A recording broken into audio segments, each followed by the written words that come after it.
I'm getting on my tits. What's it doing? Hello everybody and welcome to the United Stand. I'm Mark Goldbridge and this is your latest Manchester United news as we discuss the fallout from Cristiano Ronaldo's interview and how Manchester United are planning on moving forward. We've got responses to that interview from Manchester United players as well as an update on what Manchester United are planning on doing today. Lots of rumours out there for us to get into as well, and a few things I just want to say from the start. It's really important that I say this at the start. Every year I do a charity stream and I'm doing it tomorrow on That's Football. It's all day, raising money for people with serious illness, terminal illness, and we do it every year. Last year we raised 35 grand in a day, so we're going to try and do that again tomorrow. It's going to be streaming all day on That's Football, non-stop streaming, FIFA, all sorts of stuff. So just keep it in your diary if you want to pop over and get involved in that tomorrow. It's a great cause. We are going to... why are we not in the studio? Because you don't listen, do you? You don't listen to anything I say at all, do you? You just do not listen to what I say at all, do you? You'll have to wait for a minute. The idiots in this chat that think we're doing every stream in the studio when I don't live in Manchester. Engage your brain. Engage it. We've got a video coming out at lunchtime in the new studio. We haven't even done a video in the new studio yet. We've just launched it. So switch your brain on because you're thick. Anyway, let's get on with the show.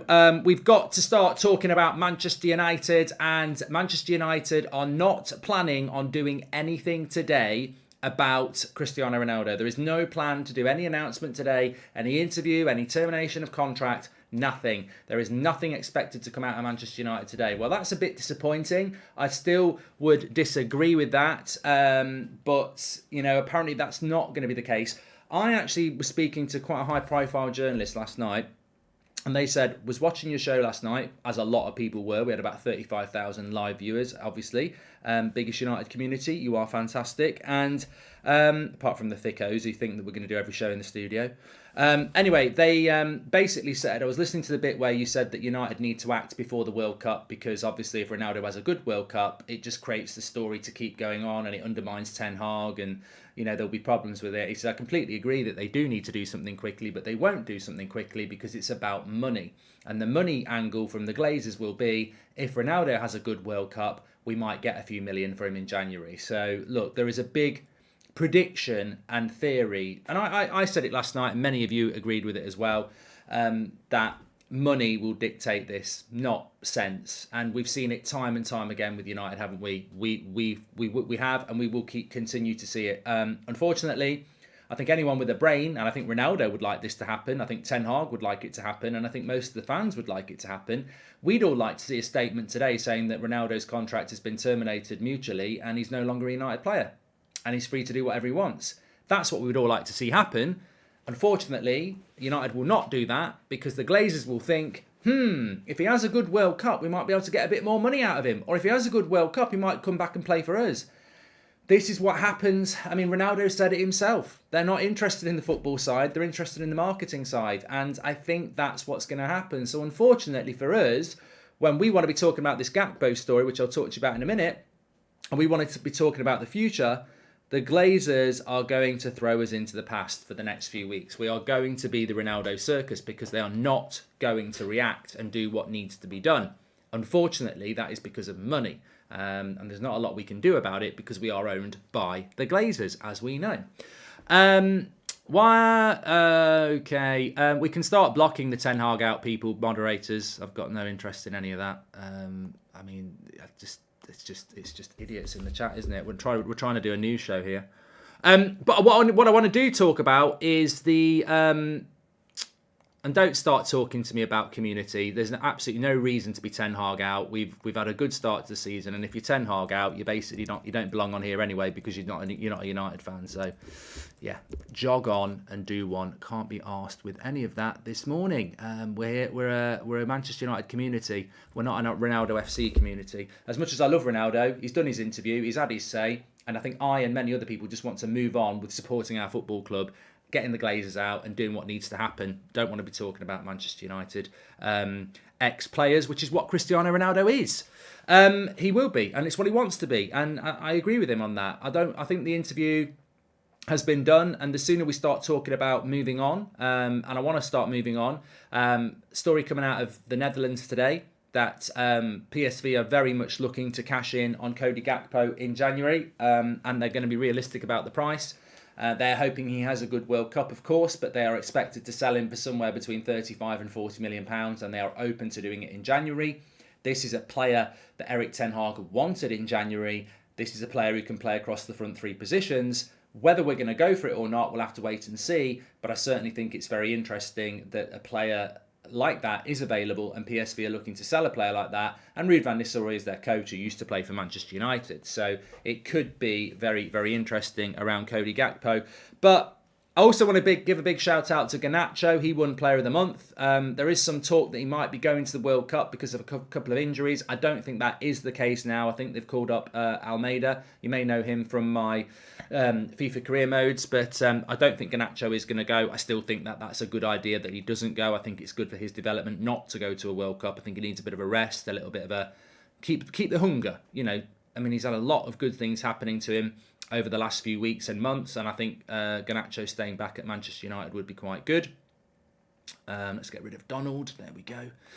Super chat coming in. Mark, if Twitter shuts down, as they're saying, where are you going to get your news from? I know you have different sources, but Twitter got to be the biggest. Yeah, I get all my news from Twitter, mate. That's how we built the biggest United community. I mean, what's happened today? Have people just woken up and just not engaged their brain at all? What will I do if Twitter breaks down? I don't get my fucking news off Twitter. Bloody hell. We put stuff on Twitter. It's a bloody... I love the community on Twitter. I love the football community on Twitter. I don't get my news off Twitter. Fucking hell. Anyway, let's move on. Let's talk about some other news that I got that, funnily enough, didn't come from Twitter. So we've had some reaction from Manchester United players coming in about the response to the Cristiano Ronaldo interview, the criticism of Cristiano Ronaldo. And I basically think that so far the United players have reacted quite well to it, and that is to ignore him, not to give it any fire. I think Anthony Elanga has said that it won't change his opinion of Cristiano Ronaldo. I think that's very good. He's a young player, hopefully, who's, you know, has an admiration and wants to learn off Cristiano Ronaldo, and maybe has learnt stuff from Cristiano Ronaldo.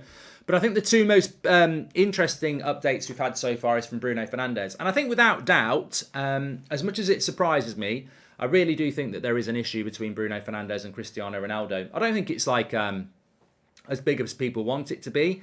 There is an interesting backstory to Bruno and Ronaldo. Bruno Fernandes, for most of his career, has absolutely loved Cristiano Ronaldo. And they had a really, really good relationship. And I don't know where it's become uncertain about how good that relationship is. And I think that's the kindest way of saying it. But there's certainly not the love that was there maybe a year or two ago. Certainly a year ago when Ronaldo came in. There's a bit of a conflict there. Now, some people say it's because Bruno has realised that he doesn't play as well with Ronaldo, which I think is more on Bruno's part than Ronaldo's part. You know, you've got to adapt. You can't just not be able to play with a player. But certainly they're not the relationship they used to be. This is what Bruno had to say about the interview. He says, I didn't read the interview, so I'm okay with what's been said. He said, as I said before, now is about the national team with Portugal. I've said to Ronaldo that the coach made a point that it is us. He has made that point since I came into the national team in 2017. I think, and that is still clear in his mind, that the main thing here is the national team and us. We have to be focused on the World Cup because the World Cup doesn't come around many times. Cristiano is lucky to play in 5 times. This tournament will be his 5th time in the World Cup, so everyone is ready for that and everyone wants to give their best for the team. I mean, it certainly wasn't a glowing endorsement of Cristiano Ronaldo, was it? It was very much the coach has reminded us that it's about us and it's about the national team. And I mean, that's basically what he said. And again, it's just a player that could have said, I love Cristiano Ronaldo, he's my teammate, we're here to win the World Cup for him, which some people have already said. Bruno doesn't say that. I think Bernardo Silva of Man City has said we're here to win the World Cup for Cristiano Ronaldo. His teammate Bruno Fernandes has just reiterated that it's about the team, it's about us, and nothing really glowing about Cristiano Ronaldo, because clearly there is conflict there. And I don't think it's because of the interview. I think there is an issue there, a breakdown in relationship or whatever. Obviously, some people will like that, and some people won't like that. But I think the approach from Bruno is quite intelligent. Really, Bruno's a very passionate person, as we know. If Bruno was in a great place with Ronaldo, I think he would be very supportive of Ronaldo publicly. He hasn't been supportive of him publicly. He's sat on the fence. He said, we're here for the World Cup. It's about us. It's not about individuals. I've not looked at the interview, which he definitely will have. And basically, it's about ignoring it, isn't it? It's about, I'm not going to respond to it. He probably doesn't agree with large parts of it. And I think it's a very intelligent approach from Bruno, because ultimately, what do we all want? We all want to move on from the interview. We all want to talk about the future. We've got a video coming out in the new studio this afternoon where we talk about what we want to see happening now that the interview's been done. Congratulations on the new studio, says Joseph, or should I say thank you. Erik Ten Hag must win this debate with Ronaldo. Sir Alex style, important for our future, says Joseph. Congratulations on the new studio, says Tolson. Thank you very much. Bruno hasn't said one derogatory thing about Ronaldo, says Sad. No, he hasn't, but he hasn't said anything complimentary either. It's interesting, isn't it? But I think it's the right approach. I think you've got to be. I think it's important. Well, there is a World Cup. There is a World Cup, and there is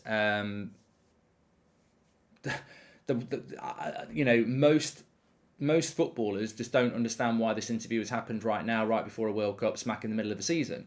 Other than Ronaldo wants to move, and it's the Ronaldo show with Piers Morgan, as we've just witnessed over the last 2 days. It's been a really weird week. I'm just glad that bit's over now. But I think players have, in their generally privately, have just thought, what a shit show. What an ego fest. What a circus to have. In the middle of the season, just before a World Cup. So I would guarantee you that Bruno Fernandes has seen that interview, and I would guarantee that Bruno Fernandes thinks it's a bad idea. But he's got to think about himself. He's got to think about Portugal. He's got to think about the World Cup, and he's got to think about playing with his teammates. So I think footballers are very more than capable of doing that. Thing is, Bruno has to go back to Ten Hag. If he agrees with Ronaldo, he might create tension with Bruno and Ten Hag. So Shahid, exactly, and you've absolutely identified the issue there. Bernardo Silva can say, yeah, we love Ronaldo, we're going to try and win the World Cup for him because he's a legend. But Bruno Fernandes absolutely cannot say that publicly, and that's what I mean. It's a very intelligent answer. It's basically ignorance. I'm going to ignore it. I'm going to ignore it publicly.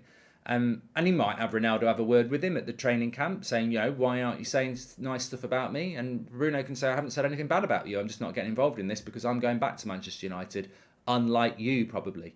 Mark, can I please visit your studio when I come to Manchester on holiday next year? Says Ronald. Sure, we can arrange something, mate.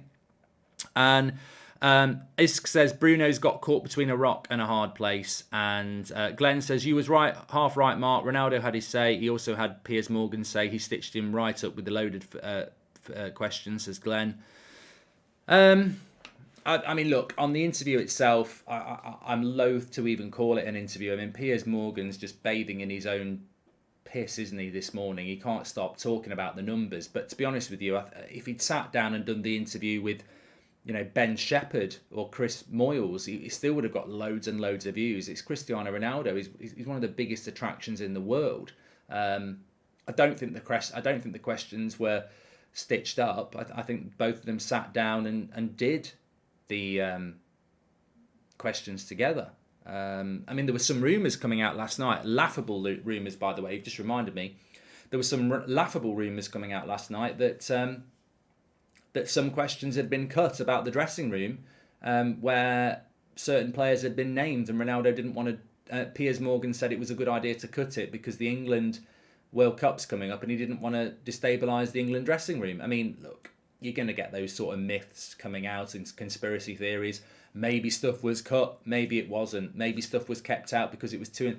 I would guarantee you some stuff was kept out, and it could be for a number of reasons. But, at the end of the day, it's been a surreal week, hasn't it? But we've also got what Wayne Rooney said. And I thought, look, for me, who's a bigger legend of Man United today? Probably Wayne Rooney in many people's minds. I mean, the reality is Rooney and Ronaldo have been amazing players to watch at Manchester United, and it's a shame when people fall out, but Sheringham and Cole didn't get on. Keane and Sir Alex don't get on. They're two of the biggest impacts on my life at Manchester United.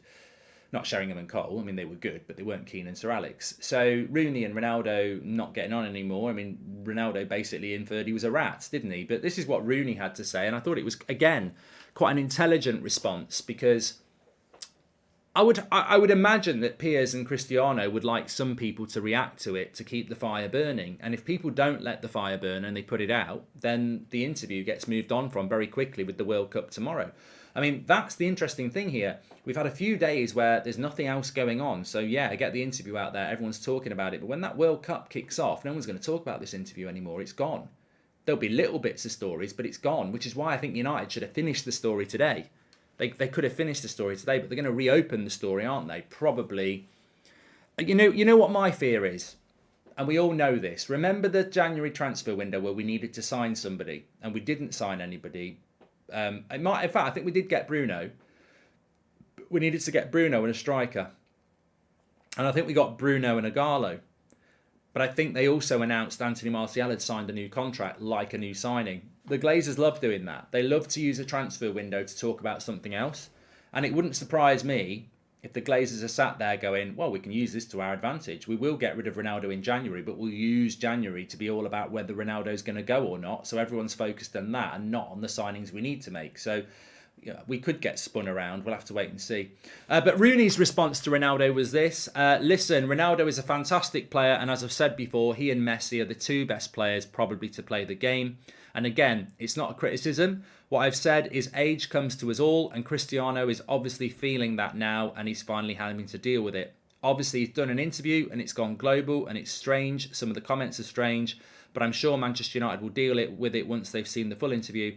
And they will take whatever action they need to take. I mean, it's not completely apologetic, which he shouldn't be. I mean, in summary, he's saying, look, there's no doubt Ronaldo is one of the greatest players to play the game, but he's not that anymore. His interview is strange and the club will deal with it. So, you know, it's a guarded response from Rooney. It's certainly not, I don't want to get into a public spat with Ronaldo, but I think he's still saying that Ronaldo's finished. I still think he's saying that Ronaldo's fell off, and yeah, it's going to be very interesting to see how that pans out. Because if nobody gives it any more flames, and I'm talking about the people who've been spoken about, then that will be it. How would you feel if United signed Norwich forward Josh Sargent? He seems like a good young talent, says Fisher. I have not heard us be linked to him, so I don't think that's done. Manish says it's an appropriate adult response, and I think it's that sort of response that we need. But for the sake of United, Ronaldo needs to go. Thank you very much for that super chat. Don't forget we've got the Friday night show tonight. I love the Friday night show, so don't forget we've got that. And Hale says Rooney hasn't said anything bad or untrue anyway, and he's a goat himself.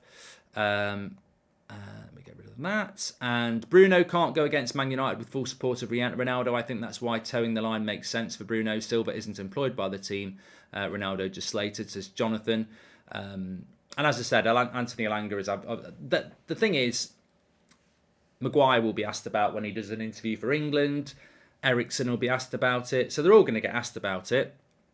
And I think the best response is just to say, you know, I haven't watched it, I haven't seen it, because...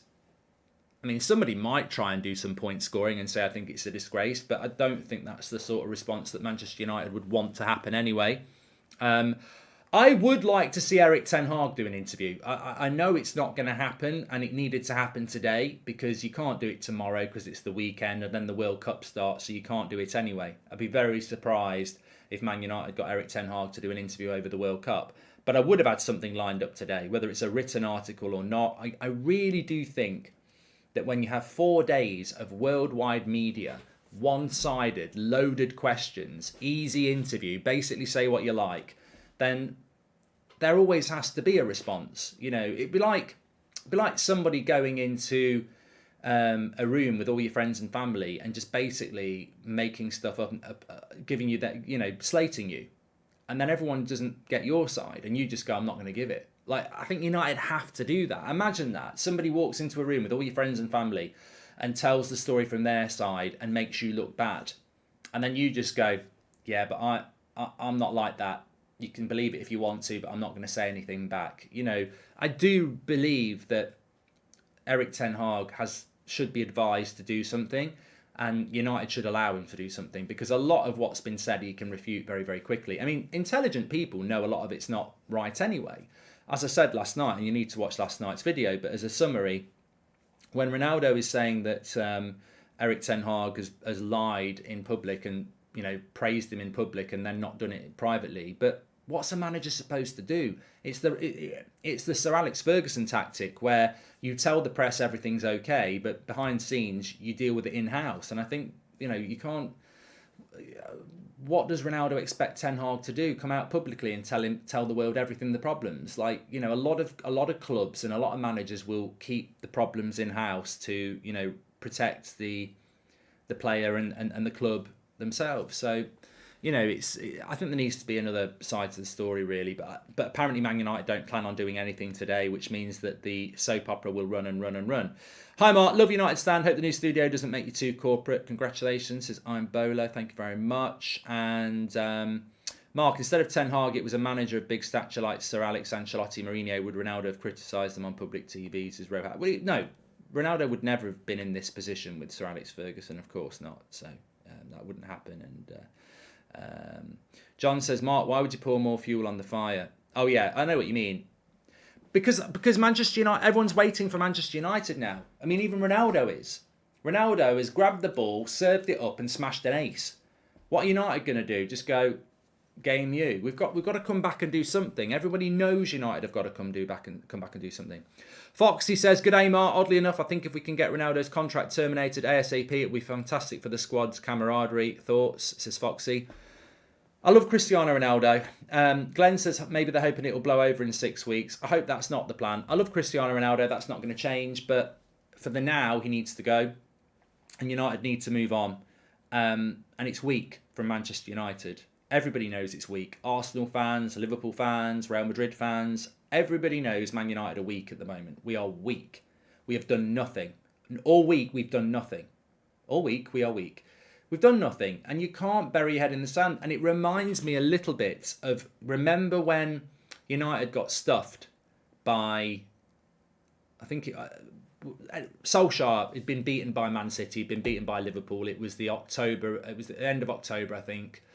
There was an international break. There was lots of rumours that Ollie was going to get sacked, and United just went radio silence, went and hid in a cave for 2 weeks, and then we came back and we played Watford, and it was like, oh, everything's fine. United have a habit of, when there's a big decision to be made, they'll go and hide. And we can't hide on this because everyone's waiting for it. And every day you do nothing, you look weaker and weaker and weaker. And you're right. Fans, players will react to this news if we are decisive and quick. And if we don't do anything, there will be players, there will be fans thinking, well, you know, Ronaldo's got away with that. United do not have a response. They don't know how to respond. Their response is to come and have a chat with us after the World Cup and we'll discuss what you want. Like, we're not for anybody who says that Man United's bigger than Ronaldo, which is what should happen, where is the proof that that is the case? Where have Man United shown that they're bigger than Ronaldo? Well, they're bigger because they're taking the moral high ground and they're not saying anything. Bullshit. You've just been... He and Piers Morgan have just spent 4 days wiping their arse with Manchester United Football Club. Some of it justified... A lot of it justified. Some of you might even say all of it justified. But he still wiped his arse on Manchester United, whether it's right or wrong.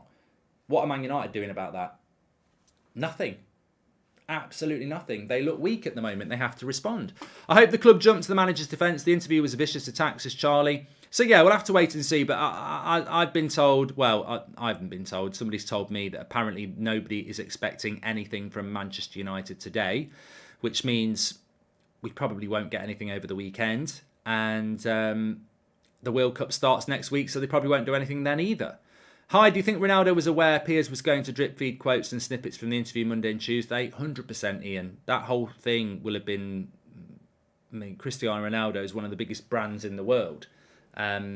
People are acting like Piers Morgan masterminded this. Piers Morgan was just a bit part. You know, I would imagine Ronaldo's PR team was running the whole show there. We are weak, Mark, says Foxy. Been like it for almost a decade. I've played the game. And Ikshan says, Mark, correct me if I'm wrong, but did we not love it when Ranić told bold truths in front of the media? Now we want Ten Hag to say it all as well. I'm not siding, just thinking, says Ikshan.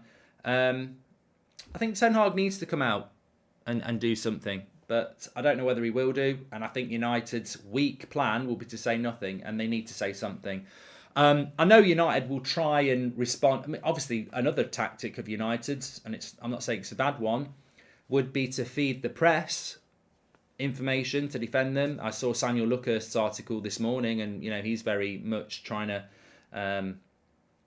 play the middle ground, which I think is an intelligent stance. But I think United do look weak, and I think that they do have to respond. That's just my opinion. I don't know what anybody else thinks, but there we go. I just want to talk about the stuff at the start. So obviously, we've had 500,000 views on our announcement that we have a new studio in Manchester. That's phase one. People don't listen, unfortunately, but there you go. I am not going to be in Manchester. I don't live in Manchester. I've never lived in Manchester. I love Manchester, but I'm not going to live there. So it's and also we do streams at 9 o'clock at night, 10 o'clock at night, 7 a.m. I'm not moving to Manchester with a sleeping bag in that studio. So I won't be doing every video in the studio. That was never going to happen, and I don't know why people think it was going to happen. And I also think there's a danger that if every show comes out of the studio, it does become a little bit lose sight of what it is. There's an intimacy, there is an interactivity, and studio shows don't really work with one person. So the studio is there for lots of reasons: interviews, different types of content. I will be on it. We've got a brilliant video coming out this afternoon where I'm on it with others. But if we just did everything out of the studio, then United Stand would not be what United Stand is, and we would lose what we have now, which is the interactivity. So there will still be these types of shows, and then there will be studio shows as well. Basically, what it's called is expansion. That's what it's all about, growth. And I'm not talking about expansion like Elon Musk buying Twitter. I'm talking about expansion of ideas and content, and providing ourselves with a base where people can come in and visit, which is what we want to do, where we can get guests on, bring different types of content. Basically, it's about the community and building the United Stand in different ways. So very excited about it, and we have got our first video in the studio coming out at 2 o'clock today. You're going to love it. If you watched the one on That's Football yesterday, and then compare the two, you'll be like, I can't believe that's the same studio. It's brilliant what we can do. So check that out. It will be coming out at 2 o'clock today, and it's very topical. And thank God it's topical, because it's not about the Ronaldo interview for about the first time in 5 days. Martin says, congratulations with the new studio. Looking forward to seeing the great content. So we've got our first United Stand studio video landing at 2 o'clock today, so don't miss it. You'll really enjoy it. The content we've done is something we've never been able to do before. It's very interactive, and you'll like how you can get involved, is what I'm going to say. Second thing I want to say is my charity stream tomorrow, as I've already said at the start, all day charity stream trying to raise money for people with terminal illness. So yeah, can't wait for that. Glenn says, good Mark, I want to see Cantona in his Christmas hat. Will Ben Foster videos be in the studio as well, says Leroy. Well, Ben Foster's got his own studio, but I can say this, that studio is capable of hosting different things. So we are, in the new year, going to do the football fill-in with Ben Foster from that studio, and it will be lit up in all his colours as well, because that's the sort of thing we can do with that studio now. We are, more than willing, and it's an open door policy for people to come and do stuff and do stuff with us. So yeah, I'm excited about it, and so should you be as well. And what was the other thing I wanted to say? I wanted to say something else. Mark, the new studio looks sick. Really surprised how you managed to design it to look exactly like your virtual studio. Yeah, Piro, you're a comedian. Next, Christmas is coming. That's what I was going to say. Christmas is coming. The link is in the description. If you want to get something like this, then we do deliver worldwide, and you can get one delivered to your door. Get your orders in quick, though, because obviously if it's worldwide delivery, there will be delivery times. And of course, the Christmas jumper is still available. I've just ordered another one. It came yesterday. It's not in my size. I think that's in a large, so it won't fit me. That's for my brother-in-law. So there you go. Lovely Christmas jumper. Still available. Links in the description. Delivered worldwide. There we go. And some people are scared that Twitter might be going down. So I've just reminded, a lot of you might be aware of it, Discord. We have got a Man United Stand Discord, and the link is in the chat as well. So if you want to chat 24/7 and you're worried about Twitter going down, our Discord is a very active place. So get involved with that. Do the overlap in the new studio. Hey, mate, I tweeted Gary Neville last night and invited him to come and have a look at the studio. It's in Manchester. He loves Manchester. He likes to see, things in the community in Manchester. No response. He'll have seen it, but no response. But, that's the world we live in. Doors get closed. And that's why I'm very proud of what we've built, because the doors have been closed to us from day one. 10 people watching a Sunday night show at 8 o'clock. Now look at us. We've got a brand spanking new studio. We get 40,000 people watching us when we react to news. We're the biggest watch along, the biggest independent United outlet in the world. And we open the doors and invite people like Gary and anybody else and say, come in and have a chat. But no, we're the enemy, we're the villains. Manchester United Supporters Trust, the 58, that studio, come in and have a chat. Come in and have a chat and spread your message. That's what it's about. I'm not challenging them. That's the whole point of building this amazing studio from this community, is to say, Samuel Luckhurst, Gary Neville, Fabrizio Romano, come on, just come and have a chat with us. The door is open, but I guarantee most of them, it will be ignorance. And that's just the way it is. The door is open. We'll see who walks through it. Thanks everyone for watching. And don't forget to join the Discord. Worldwide shipping on the Christmas stuff as well. Get your orders in for that. Don't forget the show at 2 o'clock. I think you're going to really enjoy it. It's really interactive as well. There's a few things that I do that gives time for you, the audience, to get involved as well. And 8 p.m. Tonight for the live 8 p.m. show, which I'm looking forward to. But thanks everyone for watching. I am on Twitch at 3 o'clock, Ali. And how much did it cost to build the studio? That's a very personal question, isn't it? But what I will say is this: the cost of it doesn't really matter, because you built it. You built it, which is the truth. You built it, because if you look at the journey of the channel over the last 7 years and the community that we have, you built it. We're investing back in you. That's what it's all about. And I'm hopeful that not all of you, but a lot of you will get to see it. We've had a few people asking to get involved. We've got an open day coming up soon as well, as we look to recruit. So there's loads going on. Thank you very much. Speak to you all in a bit.